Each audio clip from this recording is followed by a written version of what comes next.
Conexão Poder. Oferecimento Mobile Escritórios. Maior criatividade por metro quadrado. Residencial Vale das Palmeiras. Seu apartamento rápido, fácil e incrível. Tubarão Esportes. A força do esporte. Realce Persianas para os ambientes mais charmosos. E Titânia Telecom. Soluções para conectar negócios e pessoas. Tudo bem, a Conexão Poder está recebendo o coordenador do Núcleo de Defesa do Patrimônio Público, o promotor Mauro Zac, e participa comigo dessa entrevista meu amigo, jornalista, radialista, ex-deputado Ricardo Freitas. Obrigado mais uma vez pela sua presença aqui no estúdio. Mauro Zac, promotor, obrigado pela sua presença. Obrigado. Eu quero começar falando de Grampos, né? O senhor foi o promotor que implodiu ou explodiu esse esquema todo, foi secretário de Segurança Pública e saiu do governo justamente por causa disso. O senhor descobriu essa história e meses depois de sair do governo o senhor acabou denunciando o caso dos Grampos. A minha pergunta para iniciar essa conversa, promotor, é por que o senhor demorou tanto para expor isso? Não seria mais perspicaz convocar uma coletiva? Olha, estou saindo do governo por isso, descobri isso aqui.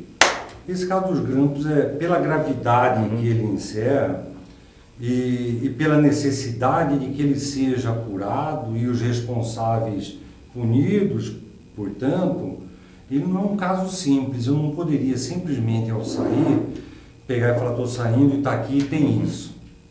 Por quê? Pelo padrão das pessoas envolvidas, nós sabemos que não eram quaisquer pessoas, enfim, tem secretários, coronéis, pessoas que detinham considerável poder de mando no Estado. Muito bem, o que eu fiz? Eu recebi essas informações, levei isso ao conhecimento do governador, saí do governo com a promessa, com o compromisso que o próprio governador iria apurar. Eu estava aguardando uma apuração. Como o caso é complexo, é um caso grave, é lógico que isso demandaria tempo, isso teria que ter um certo sigilo e qualquer divulgação premeditada, antecipada, poderia até colocar em risco a qualidade das investigações. Qual que era o prazo que eu me dei para isso? Eu falei, eu estou saindo em final de dezembro, até julho, no meio do ano, vamos ver o que acontece, o que está andando, o que não está, para ver se eles estão tomando providência ou se eu vou ter que tomar providência. Como era um ano eleitoral, eu estava no eleitoral e assim, a minha promotoria de prestação de contas, uma série de coisas, enfim, veio toda a correria do eleitoral, chegou o final do ano, já novembro para dezembro, a coisa para, eu falei, eu já guardei até aqui, vou esperar fechar o ano. Se não tiver resultado, em janeiro, eu tomo minha providência, e foi o que aconteceu e foi o que eu fiz. O governador Pedro Taques está diretamente ligado a isso? Na sua opinião? Quem vai dizer isso são as investigações, é quem está investigando, é a Polícia Federal, é o STJ, agora o Tribunal de Justiça, enfim. Eu fiz o quê? Tomei conhecimento desses fatos, olhei, vi que era grave, vi que aquilo era grave e que tinha procedência. Não pratiquei nenhum ato investigativo, porque eu não estava ali como promotor, como Mas, promotor, me permita interromper aqui e entrar no meio dessa conversa. Os fatos começaram a ocorrer na campanha de 2014. Quer dizer, isso, tomado posse do governador, já em seguida começou, no fim já se sabia dos Grampos, começou o escândalo, o senhor saiu do governo inconformado com isso, mas o tempo de divulgação aí vai para o STJ, porque o foro é privilegiado no STJ, aí leva todo mundo para lá, depois manda metade para cá, aí o tempo vai passando e as coisas vão caindo no esquecimento. Eu sei da sua preocupação de que essas coisas venham à tona, que venham para que os punidos, como o senhor colocou, sejam identificados logo e sejam punidos.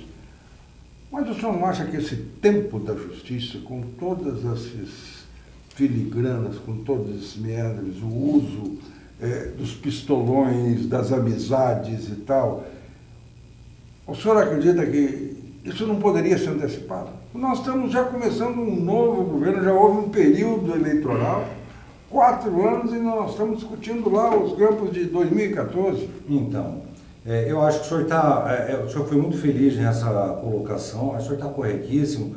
Não só eu, não só o senhor, não só o André, mas eu acho que toda a população de Mato Grosso, porque esse foi um crime cometido contra toda a população. Todos nós somos vítimas desse tipo de crime.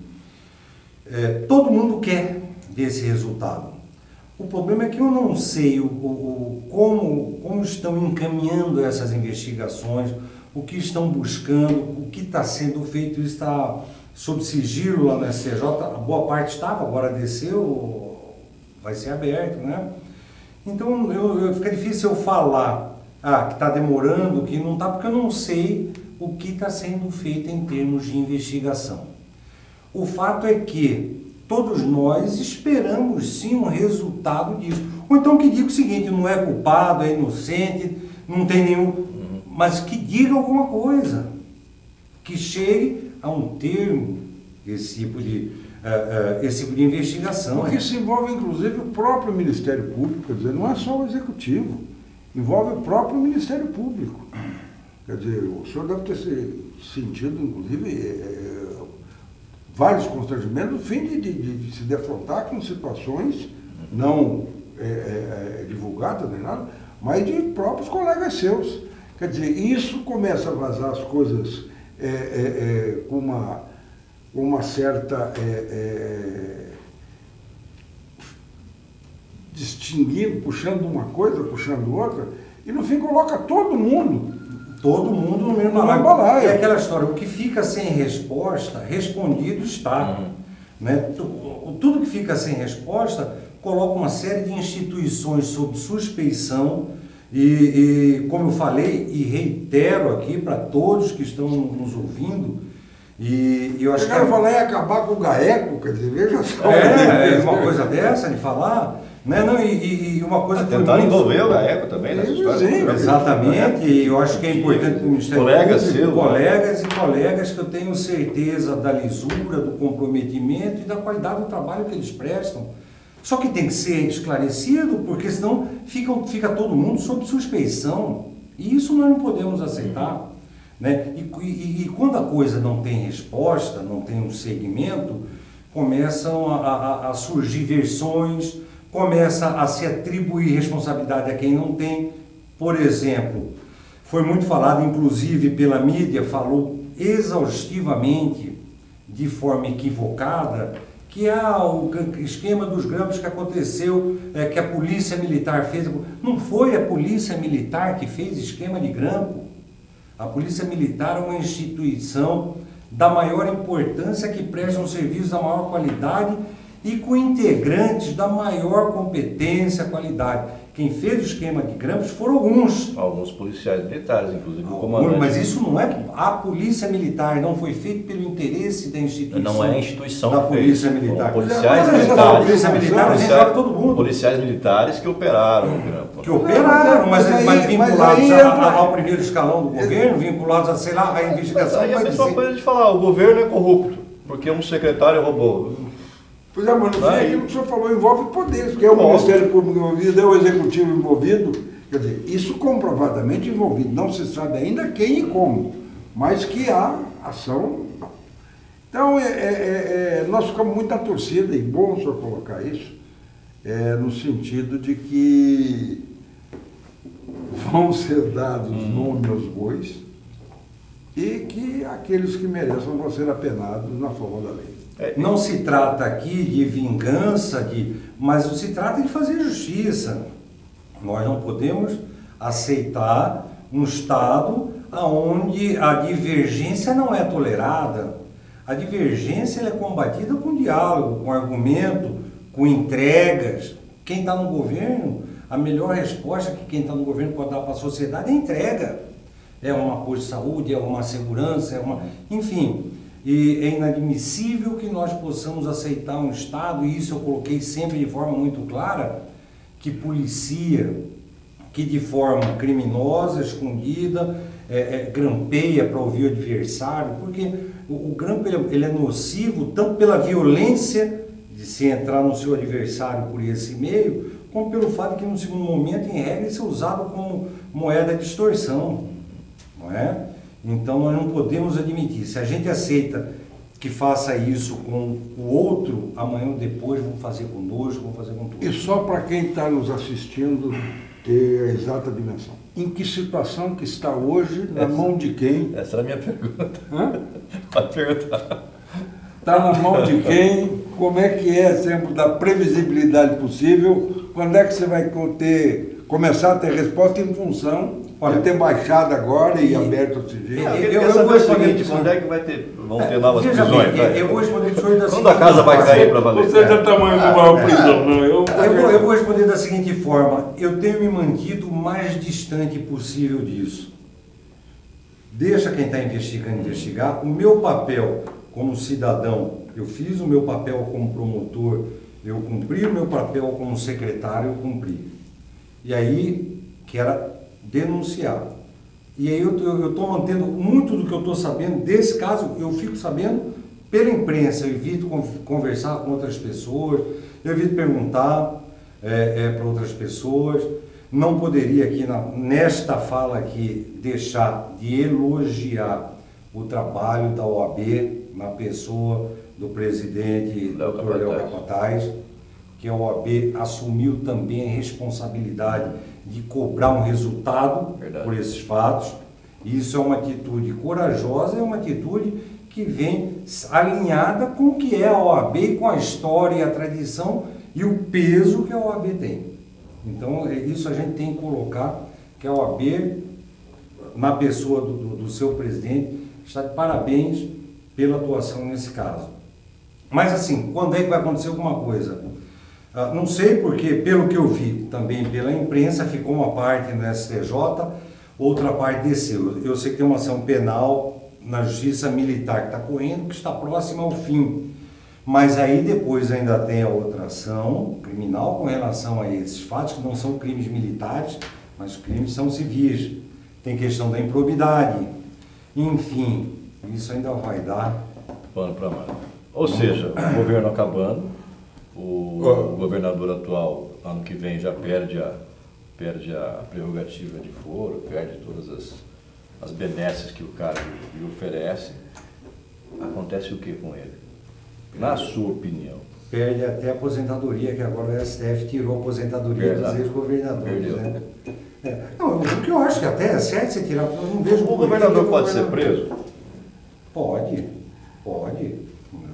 Ah, não, você está falando o governador, Pedro? Tá. Governador, ou você perguntou um governador? Não, o governador atual. Olha, eu não sei. Porque... Mas do ano que vem não é mais governador, enfim.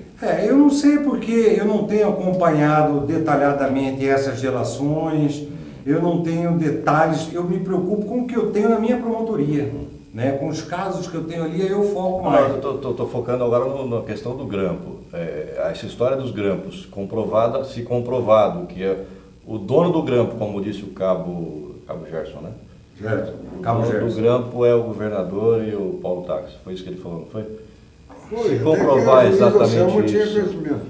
Se for comprovado realmente isso, o governador pode ser preso. Olha, veja o Paulo bem, Táxi pode voltar para a cadeia. Juridicamente, existem alguns requisitos que podem ou não autorizar um decreto de prisão.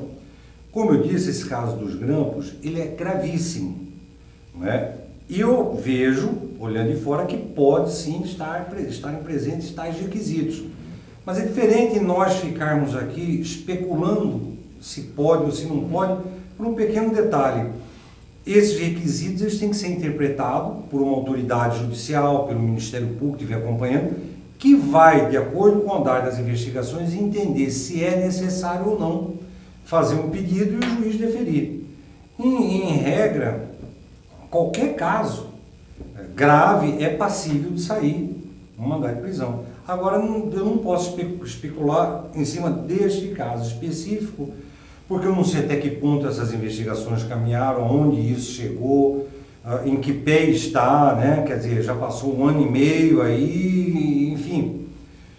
É difícil a gente falar sem ter base concreta. Agora, vou reformular minha pergunta. Com o final desse governo atual, a tendência é que se ande mais rápido com esse processo ou não? Eu acredito que agora vai andar um pouco mais rápido, porque boa parte voltou para a Justiça Estadual. E assim, a Justiça Estadual, apesar de ela ter um volume grande de trabalho, mas eu acredito que não seja tanto, não haja um acúmulo como há no STJ, né? Eu acredito que deva andar mais rápido. O senhor tem noção de que essa denúncia dos grampos praticamente implodiu o governo Pedro Taques? Eu não concordaria contigo, André, no sentido de que a denúncia implodiu o governo. Eu acho que a denúncia não é causa, ela é consequência. Se algo implodiu o governo, foram atitudes que foram tomadas por algumas pessoas, enfim. A denúncia, ela é mera consequência. Então, eu não vejo assim que a denúncia teria implodido o governo. Eu também não vejo assim, eu quero abordar de uma outra forma. Eu não vejo assim, eu só fiz uma pergunta, senhor Ricardo. Você falou se o senhor tem consciência, diferente. Consciência e fazer uma pergunta é outra coisa. E eu estou dizendo que eu não concordo com a sua forma de colocação. Mas eu queria abordar uma outra coisa para a gente sair desse negócio. Eu quero abordar o seguinte: o senhor foi secretário de Segurança. O senhor fazia parte do núcleo do poder. Numa relação de amizade que surgiu com o governador Pedro Taques, ao longo da carreira dele e da sua, ele, diga-se de passagem, foi um procurador emérito, foi um senador que dignamente representou o Estado, principalmente na área dele, na área constitucional, na área da legislação, e veio para cá, foi a história de quem nunca comeu um melado, quando come se perde. O governador Pedro Taques, quando assumiu o poder político, que nunca tivera assumido, ele perdeu-se. Perdeu os amigos, perdeu os companheiros, ficou como no poema José, que sem cavalo no cavalgar, uma coisa louca. E ele não construiu ao longo dos 4 anos absolutamente nada que pudesse pelo menos estancar isso. Ele só teve perdas. O senhor acredita, objetivamente agora, que essa falha dessa gestão toda, causando talvez uma tristeza enorme de ter sido um dos piores governos do Estado. Eu acho que nem o governo do Dr. Edson, no final, que foi o governo Bezerra, foi tão desastroso quanto esse governo. O senhor acredita que isso foi vaidade, de que ele era o dono do poder, que não havia ninguém? Qual é a causa que o senhor que esteve perto, conviveu e participou do núcleo do poder? Olha,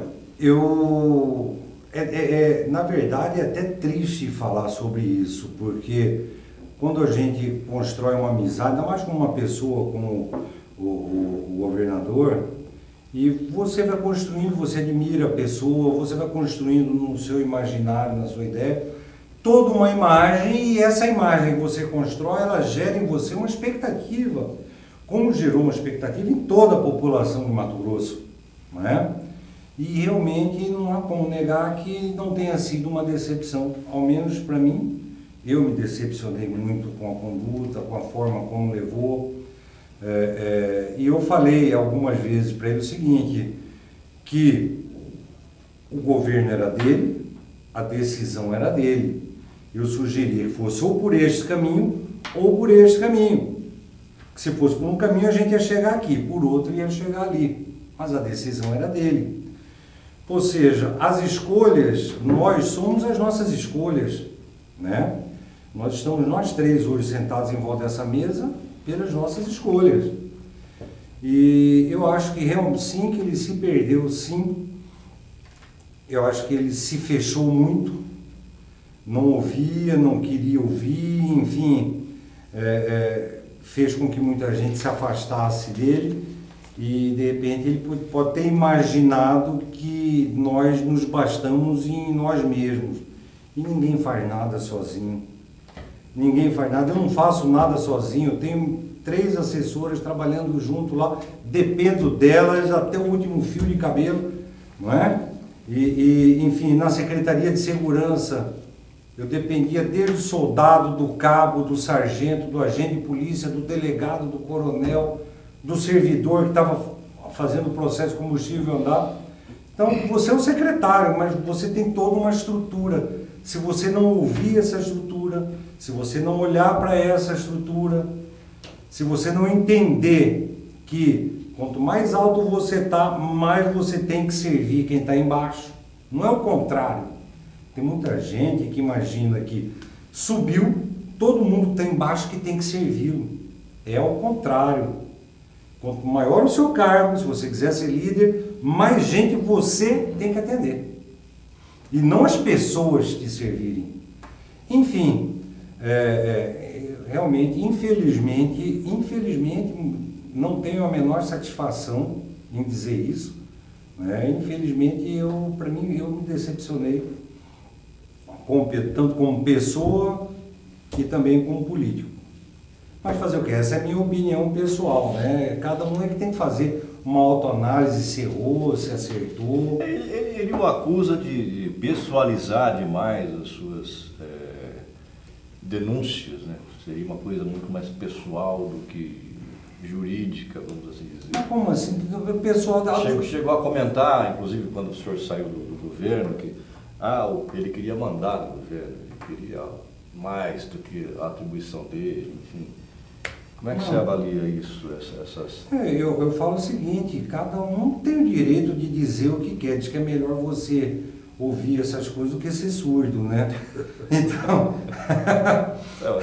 né? Então assim, mas eu vou fazer o quê? Como que eu vou personalizar minhas ações? Cada ação que eu entro, ela está ali, está descrito um fato, está apontado as pessoas, estão as provas juntadas.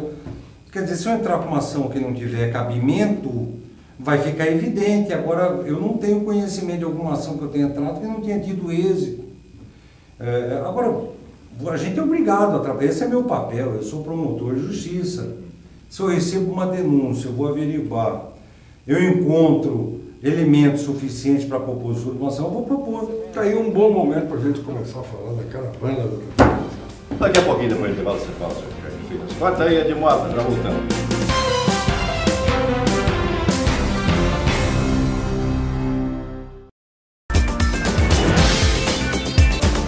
Estamos de volta com o promotor Mauro Zac, coordenador do Núcleo de Defesa do Patrimônio Público de Cuiabá. E o senhor Ricardo de Freitas promete polemizar agora essa entrevista, né, senhor Ricardo? Vai, solta o seu suspensório aí e solte a bomba. Promotor Mauro, Caravana da Transformação. Para o governo, foi um grande programa de governo que transformou Mato Grosso, salvou 70 mil velhinhos da escuridão. E para a denúncia oferecida por você, foi combinado. Esse você foi combinado. Essa denúncia que você apresentou é uma denúncia muito pesada, com esses dados todos estão lá de que foi um grande manancial de dinheiro de corrupção. Veja bem, nós não podemos falar que foi um grande manancial de dinheiro de corrupção. O que nós temos até agora é que esta ação, por assim dizer, da caravana, com operações de catarata para o interior, em carreta, o que nós podemos dizer até agora com toda certeza, com toda tranquilidade, foi um grande erro. Primeiro porque não houve fiscalização num contrato só com essa empresa 2020 na ordem de 50 milhões de reais e o governo do estado não tinha mínima condições, pelo menos não demonstrou a menor condição de fiscalizar isso como deveria ter sido fiscalizado. O governo pagava em cima de planilhas que a própria empresa produzia. Então a empresa produz e o governo paga. As planilhas da empresa com as planilhas do governo, uma bagunça para se entender, ninguém entende o que é aquilo. Está entendendo? Outros problemas gravíssimos. Você crê que é minimamente crível, razoável a realização de uma cirurgia de catarata a cada 3 minutos, 3 minutos e meio? O senhor daria um olho, o senhor tem dois olhos. Vou conversar com o senhor. Você daria um olho seu um médico falar o seguinte, não, o senhor vai entrar aqui, vou te preparar, papapá, vou te operar, você vai sair lá pronto em 3 minutos e meio. Não, tem todo um processo. Enfim. Ora, o que acontece? Mas eles não foram gastos aquilo fora. eram o processo, os procedimentos prévios, a consulta, não sei o que mais, a avaliação, o exame, para ao fim e ao cabo chegar à cirurgia, que aí, Porque ela é feita a laser. pelo né? tempo e pelo valor e pela quantidade. Só que dizer o seguinte, que muitos começaram, não terminaram, mas as cirurgias não foram pagas. Essa foi a defesa do governo. Veja Não, bem, e tem gente dizendo que nunca foi operado. e tem gente dizendo, E aí, né? o negócio é o seguinte, nós temos que deixar bem claro à população que isso ainda está sendo objeto de apuração. O foco não é as várias pessoas que ficaram cegas ou que tiveram problemas seríssimos na vista, que estão sem enxergar até hoje. São muitas? Até agora nós estamos recebendo muitas informações. Quer dizer, gente que fez a cirurgia de catarata E que deu tinha errado, lá que um não- problema, mas enxergava pelo menos alguma coisa, acabou ficando cega. Tem Tem notícia gente disso. com isso. Não, esse não é o foco meu. O meu foco é patrimônio público. Então, o que eu posso dizer? Tudo isso está sendo levantado. O que nós temos como suspeitas gravíssimas? O número das cirurgias, por exemplo, o número de consultas. Como foi dito, mas tudo era preparado. A matemática é uma só. Se eu tenho uma planilha que me diz o seguinte, eu fiz 1000 procedimentos em um dia, e cada procedimento a pessoa entrou, foi cadastrada, foi preparada, foi isso, foi aquilo, foi aquilo. Não é 3 minutos e meio, você não conta só o tempo que o médico mexeu no olho dele. Não. Se você fez 1000, foi 1000 de 40 a 50 minutos. Eu conversei com vários médicos, vários oftalmologistas, todos falam que é um absurdo, ainda com tudo pronto, fazer uma cirurgia em 3 minutos nos olhos de uma pessoa.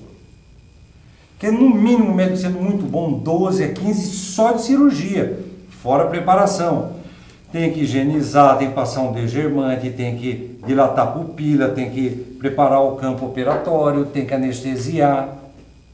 Depois de feita a cirurgia, tem que fazer o curativo, tem que conversar com a pessoa, passar quais são todos os procedimentos que tem que tomar depois, quando tem que ter um retorno, enfim.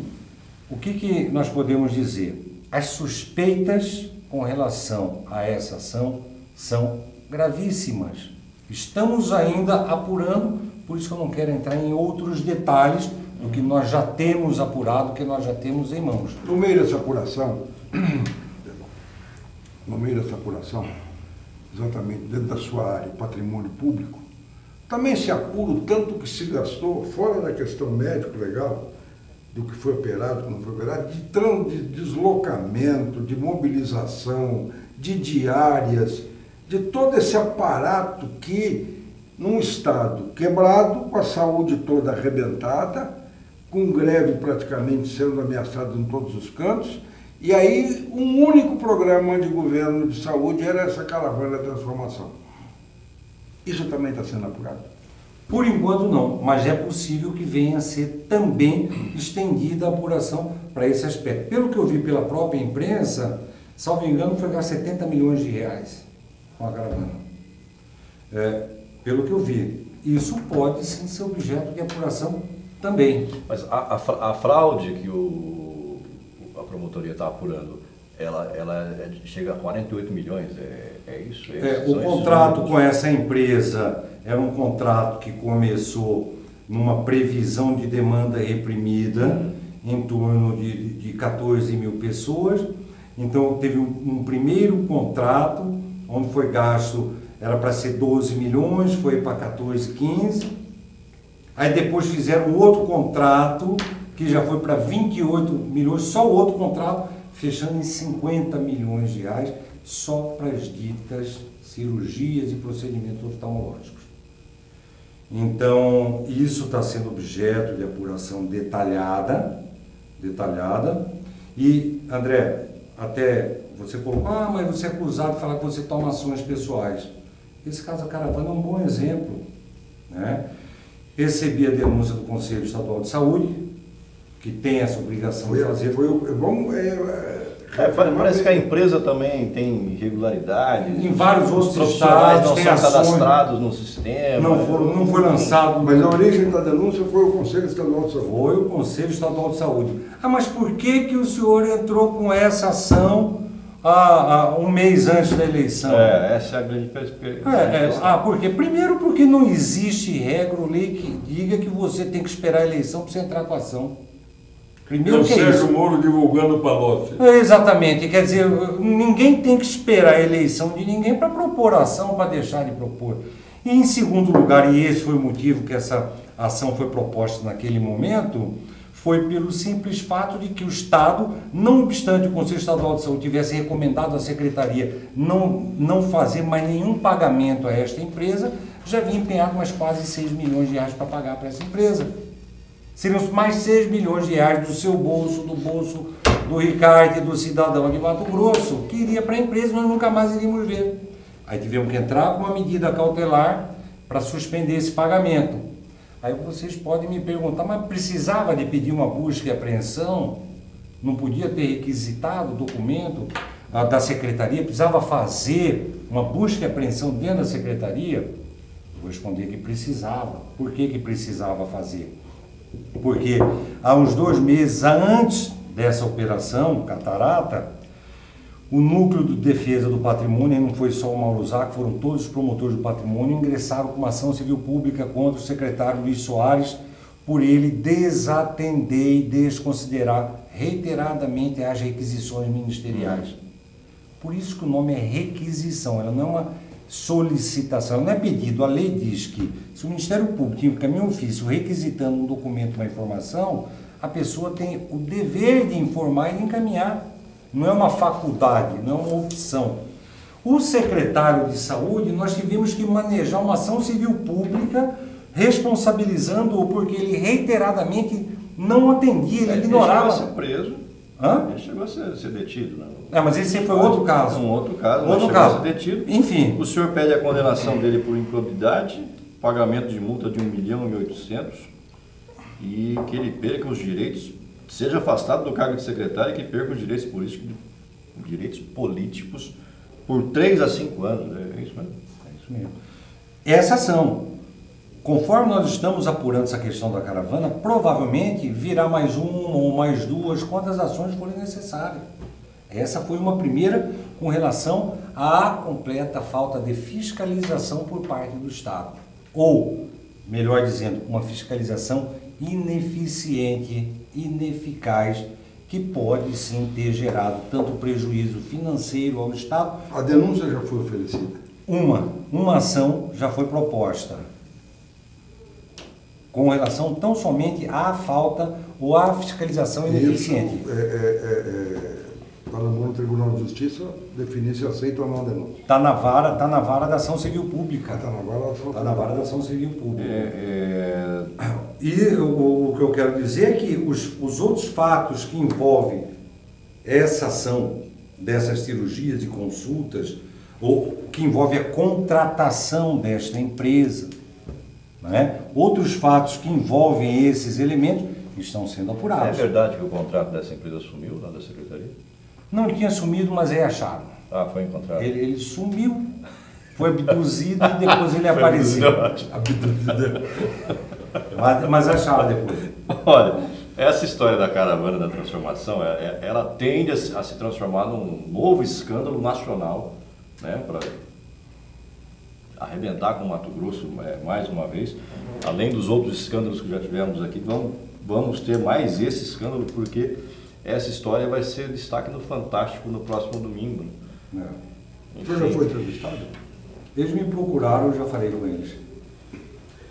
Inclusive tem uma repórter da Globo aqui, a Eunice Ramos, está aguardando o senhor para o senhor dar uma entrevista. Eunice que é Eunice Ramos, é para o Fantástico essa história também. Enfim. Posso mudar o assunto? O senhor quer mudar de assunto? Não, pode mudar de assunto. É uma delícia entrevistar o promotor, porque ele extingue o assunto, não precisa só... Deixa eu só encerrar essa questão da caravana. Como é que o senhor define esse governo Pedro Táxi?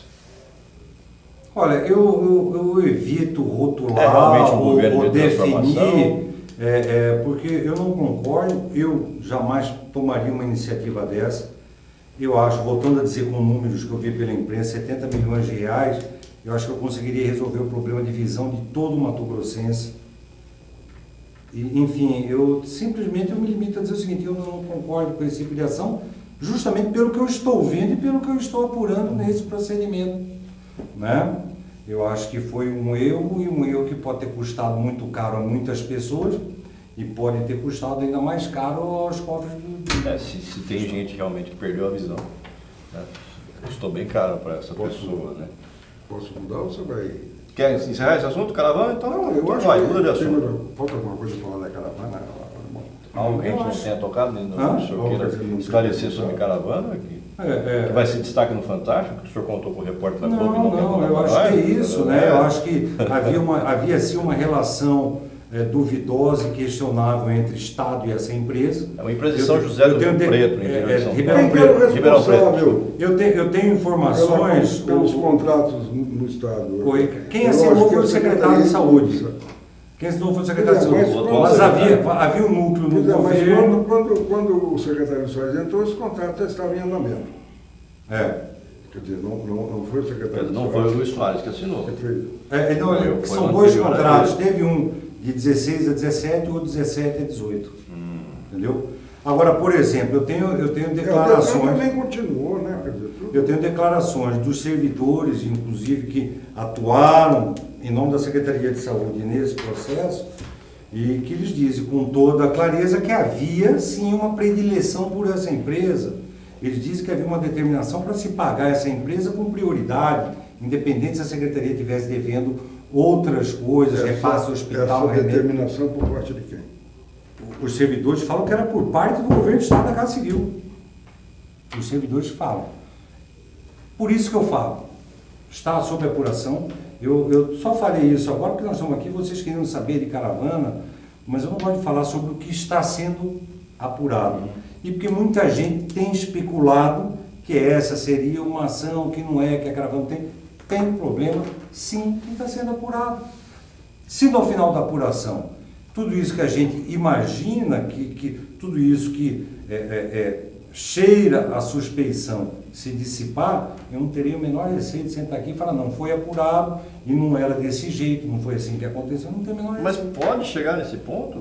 Eu não acredito. Não há elementos suficientes que o senhor tenha visto que comprovem toda essa... Sim, mas eu tenho que fechar.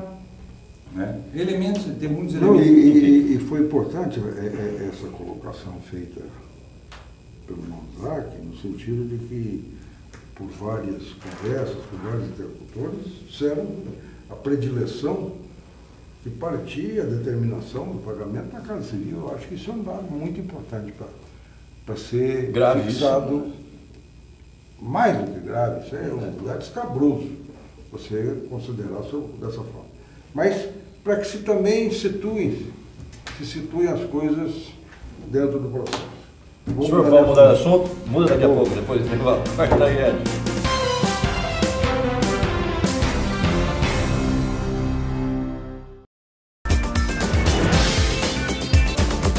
Muito bem, voltamos com o promotor Mauro Zac no Conexão Poder. Lembrando que participa comigo dessa entrevista meu amigo, colega, radialista, jornalista, ex-deputado Ricardo de Freitas.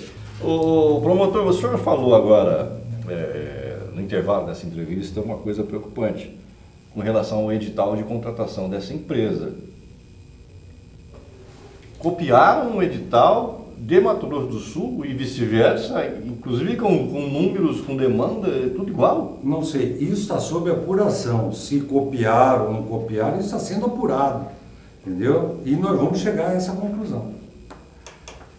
Eu quero fazer uma pergunta assim, muito do pessoal. Ele não quer falar disso, a gente tem que perguntar, fazer o quê? Ele está falando, está sob apuração. Tá certo. Foi seu secretário adjunto, o Fábio Galindo. O promotor Fábio Galindo. Isso. Era tido como um dos grandes nomes, uma das reservas do Estado, foi para Minas Gerais, esteve junto com o senhor na denúncia ao governador da Grampolândia, e de repente explode uma bomba aí na delação da Lama Maluf, dizendo que ele ofereceu 3,5 milhões ao Alain Maluf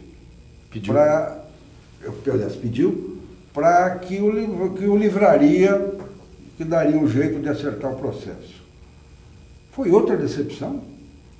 Olha, é difícil falar sobre isso, Ricardo, porque eu não conheço nem o lado do Alain Maluf, do que ele colocou, como eu disse, eu estou procurando nem ficar lendo isso para não ficar me inteirando, e conheci o Dr. Fábio Galindo durante esse 1 ano que nós estivemos juntos na secretaria. Sempre o tive em alta conta, e realmente é uma acusação gravíssima, não é? Eu tenho certeza que o Dr. Fábio vai ter como expor e justificar, ao mesmo tempo que eu não acredito que O que eu estou chegando nisso é que as coisas, a somatória dos choques que a sociedade sofre. Quer dizer, você tinha primeiro um governador que todo mundo acreditava que ele era o ó do Borogodó. Seria... o paladino da moral e dos bons costumes. No primeiro artigo que eu chamei de cavaleiro audaz, que chegava para salvarmos o Estado arrasado, terra arrasada, e depois ele se transforma no que se transformou. Perde o crédito, sofre uma derrota cachapante na eleição, nunca ocorrida na história do Estado, e de repente começam a surgir nomes que a sociedade tinha também em conta como figuras capazes de transformar o Estado. Tanto é que eu saí da secretaria e ele ficou, né? O seu gesto foi esse, quer dizer. Então o estado de transformação realmente era um negócio complicado. Então eu imagino, por isso que eu falei que eu iria colocar numa saia justa. E realmente, assim, eu não posso julgar o Dr. Fábio ou quem quer que seja em cima de fatos que eu não tenho o mínimo conhecimento, que eu ouvi dizer, não é? O fato é que é uma acusação muito grave, sim.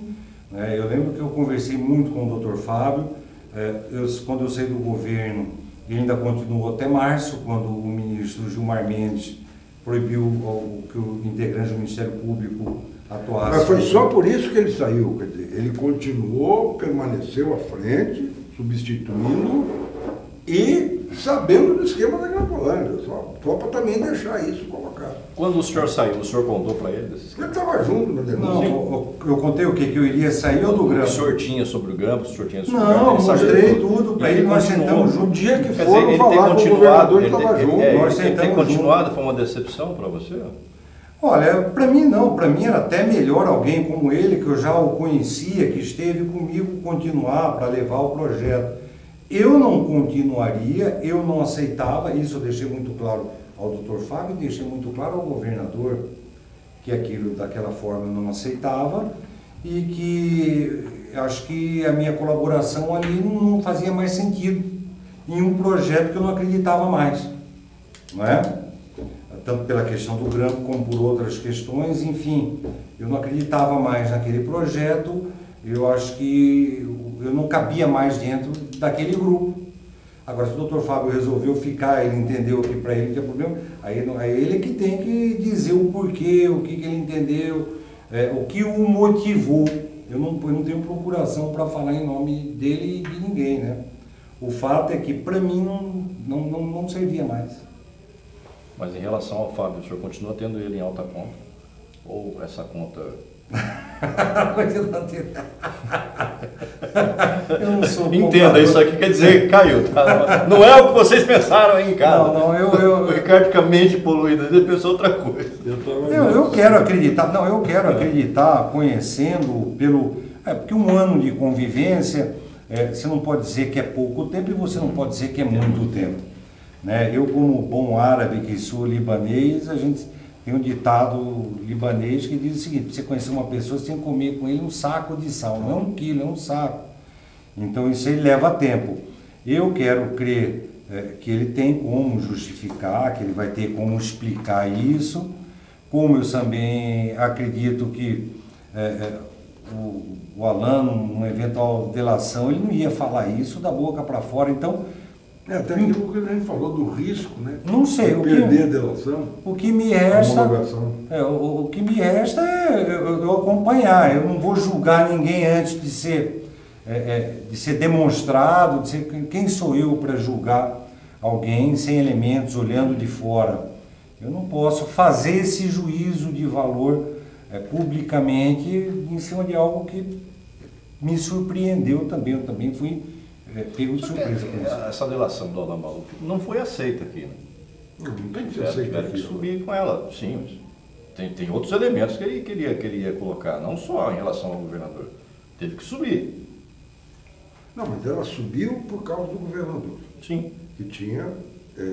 Não, até onde eu sei, ela subiu porque ele fez já com o Ministério Público Federal. Aliás, foi ele que pediu que subisse para Não. ser investigado, foi ela. Ah, não, isso foi o caso dos grampos. Aí, volume, a gente já está. Por isso que eu falo que nós não Tanto podemos... troço. Por isso que eu falo, nós não podemos assim julgar e falar sobre aquilo que a gente não tem um conhecimento, que a gente só ouviu dizer, né? o rastro. Agora, existe O rastro da onça. A onça não apareceu ainda. Existe já a defesa do governador em relação a essa delação, que rebate ponto a ponto tudo que o Alan Maluf fala, inclusive com documentos, com Não existe vídeos. defesa de qualquer monte de delação, coisa. qualquer coisa que não rebata ponto a ponto. Rebate, não. Consegue rebater o que eu estou dizendo. Ah, bom. Aí É muito consistente a rebatida, não é uma rebatida, né, de peteca. Pois é, mas essa Uma pancada. rebatida com certeza Sim. já foi apresentada também ao STJ. Já E isso vai ser objeto de apuração judicial. Vai ser. Né? Você acha que vai dar em que isso? Com a sua experiência de promotor. Olha, se fosse um tempo atrás, eu até acho que poderia se perder nos escaninhos aí. Hoje em dia, a tendência que a gente vê, o cenário que a gente percebe é no sentido de que não está ficando, não está restando impune, não está ficando 0 a 0 não. Vamos lá. Sérgio Moro, no Superministério da Justiça e Segurança. Eu, particularmente, a minha opinião pessoal, não obstante eu tenha plena certeza de que ele vai poder ajudar e colaborar muito com o país no Ministério, a minha opinião pessoal, eu o preferiria no STF. Eu acho que o Brasil precisa do Sérgio Moro no STF, para fazer um contraponto. Mas um isso aí, oxigenar. excluindo o Ministério da Justiça? O Ministério da Justiça não seria ele trazendo toda a estrutura e fazer aquilo que eu achei fantástico a entrevista dele, porque ele foi conciso, falou abertamente, não temeu a imprensa, não criou Mas, Ricardo, que assim, E Mas se ele vai para o diz o STF, seguinte, isso é certeza. agora, eu acho que se ele conseguir implantar parte daquilo que ele está querendo, até porque ele disse o seguinte, eu tenho as minhas opiniões, eu não vim aqui para carimbar e tal, mas eu acho isso muito importante, ele ser um interlocutor, porque na verdade, se for olhar a história dele e do Bolsonaro, ele tem muito mais história e é muito mais mito que o Bolsonaro, certo? Ele prevalece sobre o Bolsonaro. Então, eu acredito, aí é a opinião minha, para ser colocada aqui na mesa, que em ele conseguindo fazer parte daquilo que se propõe, de trazer a nível nacional a Lava Jato de uma forma geral, de fazer com que haja efetivamente um basta na corrupção, ele, ao chegar ao Supremo, que vai ser o caminho obrigatório para ele já vai encontrar uma situação mais fácil de trabalhar naquele Supremo, que hoje está altamente dividido. O que eu vejo? Eu concordo com tudo isso completamente. O que eu vejo? Eu tenho um certo receio, não pela competência dele, por ele saber quais são os anseios que a gente precisa para trabalhar contra a organização criminosa, para trabalhar contra a corrupção, para mudar, dar um outro formato de última geração para a legislação que rege essas matérias. A única preocupação minha não é com a competência dele, é que ele corre o risco, em sendo executivo e estando no ministério, ele corre o risco de se queimar, ou de tentarem queimá-lo, ou de até conseguirem queimá-lo. Nós sabemos que, eu fui secretário, nós sabemos que você ali está no fio da navalha. É muito pau no caminho. Hã? É muito pau no caminho. Então o que eu acho?